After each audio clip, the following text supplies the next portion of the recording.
Assalomu alaykum aziz yurtdoshlar. Bugun 2026-yil 3-yanvar sanamiz.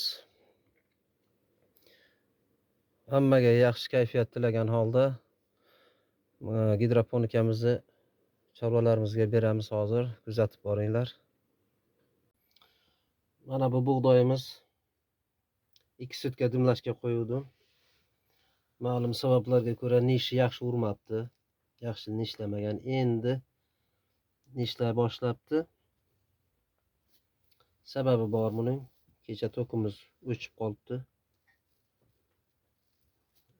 Gidroponikamiz sovib, shuning soviga nish otmagan. Yarim sutka davomida sovuqda qolib ketdi. Buning vahimali joyi yo'q.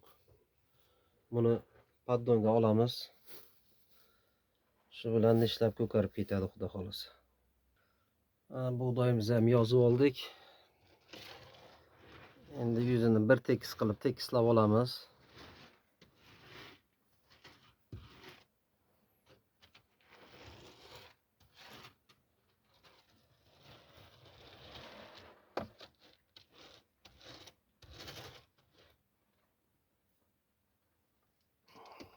Bug'doyimiz poddonda albatta bir tekis bo'lgani ma'qul.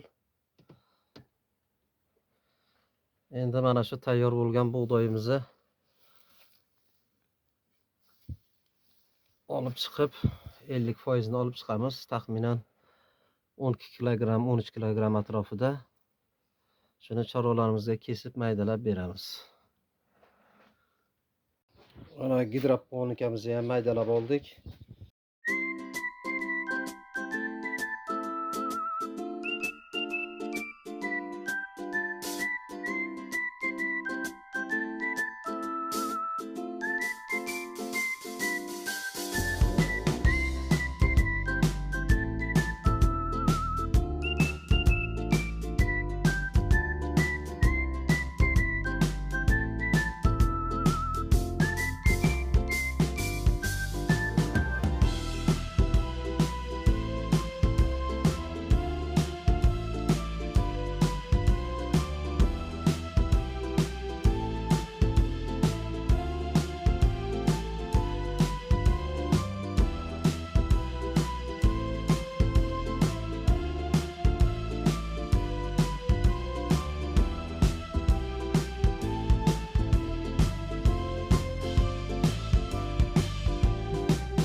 Gidroponikamiz ham yeb bo'ldi chorvalarimiz.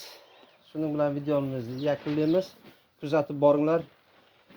Endiki videoyim xudo xolasa mana shu bir ket qo'yadigan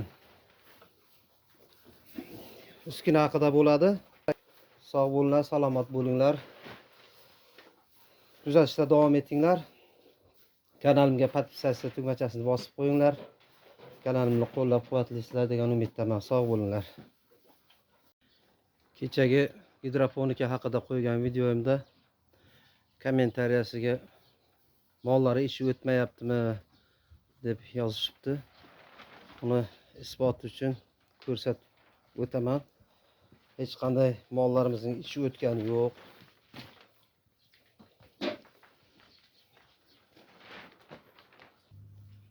Aksincha mollarimizning ichi yaxshi. Oldin quruq beda, somon yegan uchun mollarimizning ichi qattiq o'tardi. Aksincha hozir gidroponika yegandan beri mollarimiz ichi yaxshi, normal holatda.